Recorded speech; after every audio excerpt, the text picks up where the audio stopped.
At Christmas dinner, my father barked at me and my 7-year-old daughter. "You are both grounded." Then he told us to eat alone, in an empty room, like we were children who needed to be hidden. My mother added, calm and cold, "You need to learn your place." I looked at them, then looked at Ivy. "Thank you," I said. "We have already eaten." 2 hours later, I made one phone call. After that, my parents were frantic. My parents' dining room in Greenwich, Connecticut, looked like a holiday magazine spread. Candles glowed across the long table. The good china sat in perfect rows. A glazed ham rested in the center, guarded by my mother like a trophy. Ivy sat beside me, with her feet swinging under the chair. Her hair was still damp from the snow outside. Everyone talked over everyone, the way they always did in that house. Then Ivy leaned forward and asked, clear as a bell, "When do I get the thing Great-Grandma Adelaide said she left, so we would always be safe?" The fork in Malcolm Cross' hand stopped halfway to his mouth. My sister Sabrina Vale's smile froze in place. My mother Celeste let out a laugh, one note too high. My father blinked hard, like Ivy had insulted him at his own table. Then he snapped, "That is a rude question." Ivy's eyes went wide. Sabrina jumped in fast, too fast. She turned to her own daughter with a bright voice. "Ziana, sweetheart, tell Grandpa about your award." Ziana lifted her little plaque like a crown. The whole table shifted into applause, just like Ivy had never spoken at all. Someone chuckled at Ivy, not with her. Her face went hot. Her shoulders curled inward. I watched the room decide she was the problem, all in one breath. The silence was not empty. It was planned. Ivy did what she had been trained to do. She opened her mouth and said she was sorry. My father leaned back, like he had won something. I placed my hand over hers on the table. "Ivy, stop," I said gently. "You do not apologize for asking a question." Celeste Cross narrowed her eyes like I had taken something from her. "Vivian," she warned, in that tone that meant she expected me to fall back in line. Malcolm tilted his head and said, "In this house, children show respect." Ivy looked between us, confused, and tried again in a smaller voice. "I did not mean to." "I know," I told her. I kept my palm over her knuckles, so she could feel I was still there. Malcolm shifted forward, and his chair scraped against the floor. Sabrina Vale watched with the smallest curl at the corner of her mouth. It was almost a smile, like this was entertainment. Malcolm pointed his fork at Ivy, like it was a classroom ruler. "You embarrassed this family," he said. "You will apologize to everyone at this table." Ivy swallowed hard. I took a slow breath and said, "No." She asked a question. My father's face went blank, in the way that always meant trouble. Then he stood. Malcolm planted both hands on the back of his chair and looked down at Ivy like she was a stranger. "Stand up," he told her. "Apologize now." I did not raise my voice. I did not need to. "Dad, you do not discipline my child for speaking. That is not your lane." Celeste let out a sharp little laugh. "Your lane," she repeated, like it was cute. "Vivian, you are a guest in this house. And Ivy is my daughter," I said, keeping my tone even. Malcolm's jaw tightened. "Fine," he said, loud enough that the cousins at the end of the table stopped chewing. "You are both grounded." He jabbed one finger toward the hallway. "Go eat in the den alone." The den was not even a real den. It was an empty room with a card table, like punishment had its own floor plan. Celeste added almost calmly, "You need to learn your place in this family." Ivy's hand tightened around mine. I felt her start to fold inward, to shrink, to become agreeable. I squeezed back and said, "We are not doing this." Malcolm's eyes flashed. "You will do what I say," he insisted. He was not asking. He was claiming ownership. That was when I understood. He was not punishing Ivy. He was testing me. I pushed my chair back and stood, still holding Ivy's hand. The room waited for me to argue, to plead, or to negotiate. Instead, I looked at Celeste and Malcolm and said, "Thank you." We have already eaten. My mother's mouth dropped open, like she had never heard those words before. I turned us toward the front hallway, past the stacked gifts and glittering stockings. Ivy kept pace beside me, like she was afraid the floor might tilt. Malcolm barked after us. "Vivian, get back here." I did not. I helped Ivy into her coat, while her little arms stayed stiff with shock. Then I pulled on my own scarf, without fumbling. Sabrina followed us to the doorway and hissed, "Do not be dramatic." I met her eyes and said, "I am being specific." Outside, the cold slapped my cheeks awake. Snow crunched under our boots. Behind us, the front door opened again. Celeste called out, "Sweet as poison. You are making a mistake." I buckled Ivy into her car seat, with hands that did not shake. When I shut the car door, the house looked perfectly warm, perfectly safe, like a place where a person could disappear. I started the engine and heard an old voice in my head, quiet and certain. "Call Elliot." The drive home was only 15 minutes, but it felt like an entire season. Ivy stared out the window, at the lights on other people's porches. She blinked slowly, like she was trying not to cry. At a red light, she whispered, "Mom, did I do a bad thing?" I kept my eyes on the road, and answered, like I would answer math homework, "No, sweetheart." You asked a normal question. She picked at the edge of her sleeve. "Grandpa said I was rude." "Grandpa wanted you quiet," I said. "That is different." My phone buzzed in the cup holder, right on the dashboard. I did not pick it up until we pulled into our driveway. The message was from Malcolm. "You are grounded, both of you. Come back and apologize." Another message popped up from Celeste, before I could lock the screen. "You need to learn your place." Ivy watched my face carefully. "Are we grounded?" she asked, serious like it was a legal status. I glanced back at her in the rearview mirror and said, "No, sweetheart. People do not ground adults." I got out, walked around, and unbuckled her. For half a second, her body leaned into mine. Then she caught herself and stood straight, like she was bracing for another correction.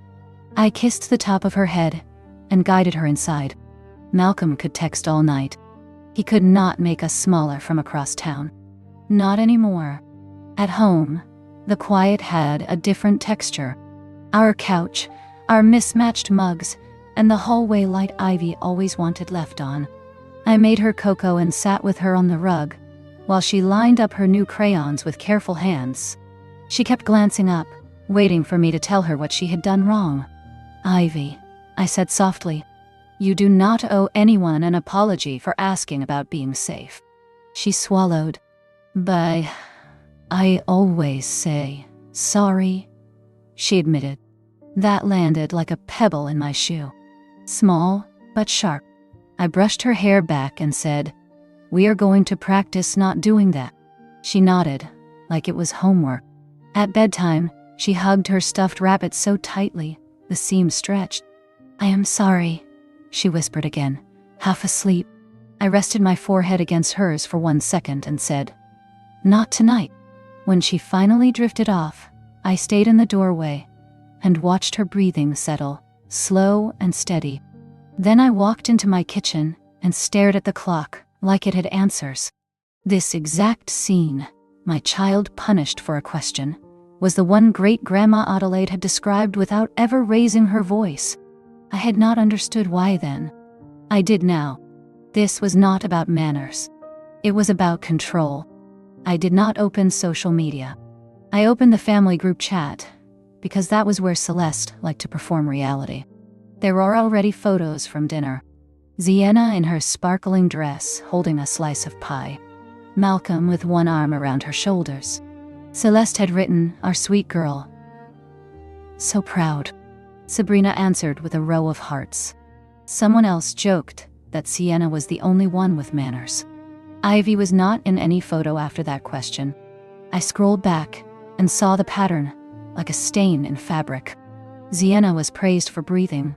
Ivy was corrected for existing. A voice note from Sabrina sat there, with a little play icon. I pressed it and heard her bright laugh. "Well," she said, "that was eventful. Dad handled it." I paused the message halfway through. Dad handled it was how they described humiliation, like it was housekeeping. I typed nothing. I just watched the chat move on without us. Then Celeste sent one more message, clearly for the audience. Vivian chose to leave. "We will talk when she is ready to respect our home." They were already building the story, where Ivy and I were the problem. The frightening part was how practiced it sounded. The thing about being the difficult one in a family is that you start editing yourself early. You choose softer words. You swallow questions. You try to keep the temperature down. I could feel that old reflex trying to wake up, even while Ivy slept down the hall. I remembered a summer barbecue in my parents' backyard, when Ivy was still 6. She ran through the sprinkler, slipped on wet grass, and knocked over a cup of lemonade. It was nothing. Ice scattered. The cup rolled. Ivy froze and whispered, "Sorry," before anyone even spoke. Celeste sighed like she had been wounded. "Vivian," she called, "can you get your child under control?" Across the yard, Sienna had just thrown a water balloon at Malcolm's shirt. Everyone laughed like it was adorable. Sabrina had kissed Sienna on the forehead and said, "She is so spirited." When Ivy spilled lemonade, Malcolm called her clumsy.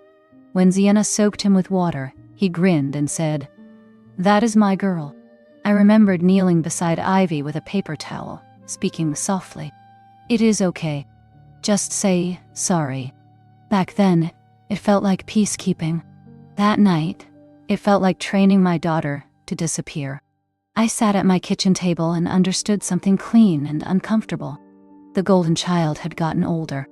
The scapegoat had just gotten smaller. I was done handing my child the same script, the one I had been forced to read. The first time Great-Grandma Adelaide brought it up, she did not make it dramatic. It was only the two of us in my parents' kitchen, the day after her doctor appointment. Everyone else was in the living room, watching football and talking too loudly. Adelaide moved slowly, but her eyes were sharp. She said, "Ivy asks questions the way I do." I smiled because it sounded like a compliment. Then she turned the faucet on low, like she wanted the running water to cover us. "If they ever punish her for asking, do not argue," she said. I frowned and asked what she meant. She dried her hands, then looked me straight in the face. "You will not win a shouting match in that house. You will only teach Ivy that love comes with silence." Then she reached into her apron pocket and pulled out a small folded card. There was a name and a number on it. Elliot Graves. She said he was her trust executive. "If they do what I think they will do, call him. Do not warn anyone. Do not negotiate." I stared at the number like it was some strange mistake. "Why would I need this?" I asked. Adelaide pressed the card into my palm and closed my fingers around it. "Because I promised Ivy she would always be safe," she said quietly. "Safety does not work," Adelaide told me, "if other people get to control it."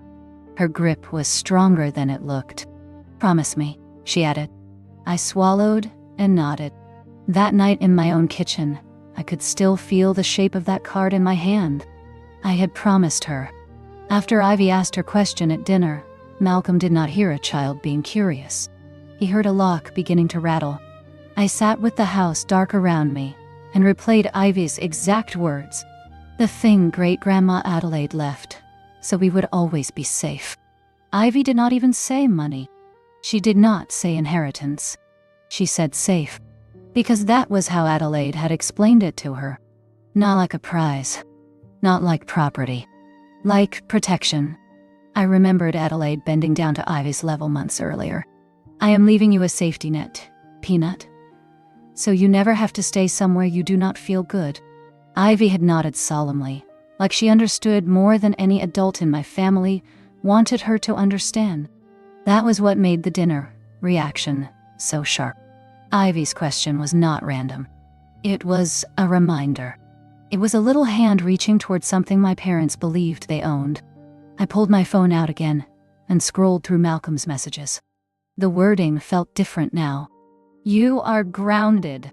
Come back. Apologize. It was not about manners. It was about obedience. They still believed they could assign consequences to my life and make me accept them. I opened my notes app and typed one line. Punished beneficiary for asking about safety. It sounded clinical, but it steadied me. Ivy had been brave enough to ask. I could be brave enough to stop smoothing it over. I looked down the hallway toward her closed bedroom door. Then I thought very clearly. Ivy had not been rude. She had been right. The day of Great-Grandma Adelaide's funeral, I moved like someone walking underwater. Celeste cried loudly in public, then immediately began directing everyone around her. She told people who should bring casseroles, where cars should park, and when everyone should return to the house. Malcolm took over the paperwork the same way he took over everything, by reaching for it first. I watched him in the church hallway, leaning over a clipboard with the funeral home director. He signed forms with a confident flourish, like authority belonged to him by nature. When I stepped closer, he shifted his body between me and the page. I have got it, he said. You do not need to deal with this. Behind him, Sabrina nodded with soft sympathy, like he was protecting me from stress. I was tired. I was grieving. I let it happen, because I had no energy left for another argument. Later, at my parents' house, a banker-looking man arrived with a thick envelope. Malcolm slid it into a leather folder before I could even read the label. I asked if I should see it. He cut me off with a light laugh. Vivian, you always stress about everything.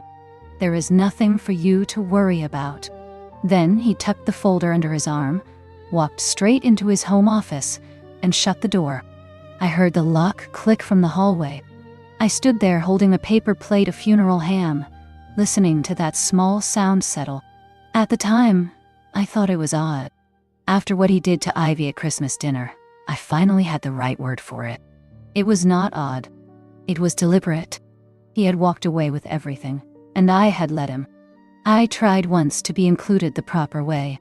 A few weeks after the funeral, I asked if I could see whatever Adelaide had left behind. I only wanted to understand it. I brought it up carefully, while Celeste poured coffee and Malcolm sorted mail, pretending the question was nothing. Dad, I said, can I get copies of the estate documents, just for my records? Malcolm did not even look up from the mail. No, he said, like I had asked for his private bank code. Celeste's lips tightened. Why would you need that? She asked. Sabrina sat at the counter, like she still lived there, and gave me a patient smile. Vivian, she said, Dad is handling it. That is literally what he does. I am her granddaughter, I said, and Ivy is her great-granddaughter. That finally made Malcolm look up. His eyes were flat and cold. I told you, there is nothing for you to worry about, he said. Stop digging, Celeste added, almost gently. Learn your place, Vivian. You will be happier. There it was again. That line, rehearsed like a family motto. I remembered swallowing every question, because pushing back would have turned the whole evening into a performance. Celeste would cry. Malcolm would lecture. Sabrina would sigh, like I was exhausting everyone. I told myself it was not worth it. I told myself I could keep the peace by staying vague and quiet. That was the deal I had made with my own childhood. Tonight, my child was paying for that deal, and the price was too high. Around 8:15 at night, after Ivy was asleep, my phone lit up again. It was Malcolm. This time, he did not bother with texting like a reasonable person. He left a voicemail. Vivian, he said, slow and sharp. You will bring Ivy back tomorrow morning. 10 o'clock, family meeting. You will apologize to your mother and me. Ivy will apologize to everyone. Otherwise, you are not welcome in this family. He paused, like that sentence was supposed to crush me. Then he added, and do not think you can keep her from us. That will not end well. Celeste followed with a text that tried to sound gentle. We love Ivy. Do not make this hard. My stomach did not drop. It just went still, like my body was finished reacting. They were not asking to talk. They were issuing terms. The strangest part was that they still thought it worked. They spoke to me like I was 17, grounded in my childhood bedroom. I opened my camera roll and saved screenshots. I made a new folder in my phone and named it Christmas. Then I opened a second folder and named it After Funeral. I did not feel dramatic. I felt organized. In the living room, the Christmas tree lights blinked on and off, indifferent to everything. Malcolm wanted a meeting. He wanted an apology. He wanted the old version of me, the one who would do anything to calm the room. Instead, I stared at his voicemail and thought, you just gave me evidence. They were using Christmas like a leash, and I was not holding the other end. I went to the hall closet, where I kept a plastic bin of Adelaide's things. Nothing inside was valuable, just small objects she had handed me over the years, when my parents were not watching. The bin smelled like cedar and old perfume. I dug past a crocheted blanket, an old tin of buttons, and a few folded cards. Then my fingers touched a laminated recipe card. On the back, in neat handwriting, was a name and a phone number. Elliot Graves. My throat tightened, not from sadness, but from recognition. This was the card Adelaide had pressed into my hand at the sink. I must have hidden it here afterward, telling myself I would probably never need it. I sat on the floor, with the bin open beside me, and read the number twice. Then I did something I had not done in years. I called Sabrina, not because I thought she would help me. I called because I wanted to hear how she would spin it. She answered on the second ring, bright and smooth, like we were friends. Why did you do that at dinner? I asked, without any small talk. Sabrina sighed, like I had interrupted something peaceful. Vivian, you always make everything about you. Ivy asked a question, I said. Dad grounded her. Dad corrected her, Sabrina replied. There's a difference. He told her to eat alone, I said. In an empty room. Sabrina lowered her voice, like she was offering mature advice. Ivy cannot go around bringing up stuff, she said. I sat up straighter on the floor. What stuff? There was a pause. Half a second too long. Then Sabrina said, you know what Adelaide set up. Dad is handling it. Do not start problems. That small slip was all I needed. This was not only about discipline. This was about keeping me away from whatever setup meant. I ended the call politely. Then I held the recipe card, like it was a key. Elliot Graves' name stared back at me. For the first time all night, my next step felt simple. I did not do anything loud. I did not send a long message. I did not write a speech. I walked to my filing cabinet and pulled out Ivy's birth certificate, my passport, and the folder with her school records. I placed them on the kitchen table in a neat stack. I plugged in my phone so it would not die in the middle of a call. I wrote down the time of Malcolm's voicemail and the exact words he used. Then I walked down the hall and cracked Ivy's door open, just enough to see her. She was curled around her rabbit, mouth slightly open, hair spread across the pillow. She looked completely safe in her own room. That was when I understood what I was really protecting. Not money, not paperwork, not pride. I was protecting her right to live without being punished for asking. I closed her door and returned to the kitchen. The microwave clock clicked toward 9. I sat down, placed the recipe card beside my phone, and rested my hands flat on the table until they were steady. No rehearsed apology. No bargaining plan. Just one quiet decision. When the clock turned, I reached for my phone. Just after 9, I picked it up. At 9:01 at night, I dialed Elliot Graves' number. The line rang once, then twice, and a man answered in a calm voice. Elliot speaking. Hi, I said. This is Vivian Cross, Adelaide Cross' granddaughter.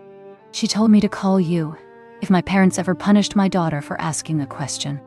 There was a pause. It did not sound like surprise. It sounded more like confirmation. I was wondering when I would hear from you, he said quietly. Are you safe right now? Yes, I said. My daughter is asleep. We left. Good, he replied. I cannot discuss every detail over the phone, but I can confirm that I am the trust executive, and I am involved with the arrangements Adelaide made for your child. My throat tightened. My parents are acting like they control everything, I said. Elliot kept his voice level. Here's what you do. Do not sign anything. Do not attend any family meetings. Do not respond to threats. Document what they said tonight. Okay, I said. And I meant it. I need to see you in person, he continued. First business day. Bring your identification and Ivy's birth certificate. I glanced at the stack already waiting on my table. I have it, I said. Good, he answered. And Vivian, they do not get to discipline a beneficiary into silence. I exhaled slowly. Thank you, I said. You can thank Adelaide, he replied. She planned for this. When I hung up, the house was still quiet, but it did not feel empty anymore. It felt protected. 2 hours later, my phone started blowing up. Celeste's voicemail was pure panic. Vivian, why is the trustee refusing to speak to us? Malcolm's message was shorter and sharper. What did you do? The first business day after Christmas, I dropped Ivy off at her winter break program, like everything was normal. Backpack, hairbrush, and a quick I love you.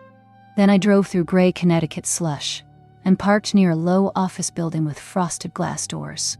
Elliot met me in the lobby, wearing a simple button-down shirt and a winter coat that looked well used. He did not hug me. He did not pity me. He shook my hand and said, "Let us get you informed." In his office, a file folder sat on the desk. The label made my stomach flip. Ivy Cross Trust. Elliot opened it and slid the papers toward me. Adelaide established a minors' trust, he said. Ivy is the beneficiary. He tapped a paragraph with his pen. The trustee is a professional fiduciary, an institution. Not your parents. Not your sister. No family member. My fingers hovered over the page, like touching it might make it disappear. So Malcolm was not handling it, I said. Elliot gave a small dry smile. Your father was handling your father, he corrected. He pulled out a simple chart he had printed. Beneficiary, Ivy. Legal parent, Vivian Ta. Trustee, Blackstone Harbor Trust. This is who has authority, he said. And your father is not on it. I sat back in the chair and felt something settle into place, like a bolt sliding shut. Then why did they react like that at dinner? I asked. Elliot looked at me and said, because Ivy asked about the thing they cannot control. He did not say it like drama. He said it like weather. For the first time since Christmas dinner, I was not guessing anymore. I was reading. Elliot did not make me wait for the ugly part. He flipped to another section of the file and placed a thin packet on top. This, he said, is why Adelaide told you to call.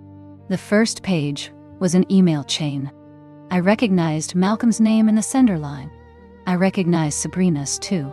The emails were not emotional. They were strategic. Malcolm had written to the trustee, asking what steps were needed for stable management of a minor beneficiary. Sabrina followed with a cheerful note, offering herself as financial guardian, because she was close to the child. I felt my jaw tighten. She barely knows Ivy, I said. Elliot nodded. They were preparing to petition for appointment as guardian of the property. Not custody, he said. Money control. He slid one more sheet toward me. It was a draft petition, dated before Christmas. They were moving on this, he said. Then Ivy asked about safety at dinner. My hands went cold. I thought about Sabrina redirecting attention to Sienna. I thought about the way she had laughed. So they were not embarrassed, I said slowly. They were threatened. Elliot did not argue. Adelaide anticipated this, he said. She built in professional oversight because she did not trust the family dynamics. I stared at the paper until the words became intention. They had been planning this while we were setting the table. Suddenly, Malcolm's line about learning my place was not vague at all. It was a mission statement. Elliot moved quickly, but he did not take control away from me. He asked if I authorized him to notify the trustee that I was Ivy's legal parent, and that contact from relatives should be treated as interference. I said yes. He typed while I watched. He attached copies of my identification and Ivy's birth certificate. He referenced Malcolm's attempt to discipline Ivy for asking about trust arrangements in clean professional language. He printed the letter, slid it across the desk, and told me to read it. I read every line. It was plain, almost boring, which made it powerful. I signed where Elliot indicated, not as permission for their plan, but as a statement of reality. I was her mother. I was there. Elliot scanned it, emailed it, and called Blackstone Harbor Trust on speaker. A woman answered, with a practiced voice. Elliot introduced himself, then said they were placing an immediate restriction on information sharing. Only verified parties. The woman replied that the account was being flagged. Elliot looked at me and said, "They will not charm their way into details anymore." Over the next few days, my parents' panic became an avalanche of missed calls. Celeste left a voicemail that began with sniffles and ended in anger. Malcolm snapped one message at me. "Fix it." Sabrina texted, "You are really doing this to family." I did not answer. I forwarded everything to the folder Elliot told me to keep. By the fourth day, a man in a heavy coat knocked on my door and handed me a stapled packet. Sabrina had filed an emergency petition. The words unstable, erratic, and unfit appeared like they came from a script. They wanted the court to appoint Sabrina for stability, and they mentioned trust distributions like the next obvious step. At the courthouse, Sabrina wore a soft beige sweater, like she wanted to look harmless. Malcolm stood beside her, and Celeste dabbed at dry eyes. I carried my folder and binder. The judge looked over her glasses and said emergency petitions require emergency facts. Sabrina began by saying they were worried about Ivy. The judge held up one hand. "Worried people do not usually request access to trust funds," she said. I explained calmly that Ivy had been punished for asking about the protection Adelaide promised her. I showed the messages, the voicemail, and the timeline. 10 minutes later, the judge denied the emergency request. She set firm limits. No contact with the trustee. No petitions without proper cause. No interference with the legal parent. Losing in court did not make my parents quiet. It made them change weapons.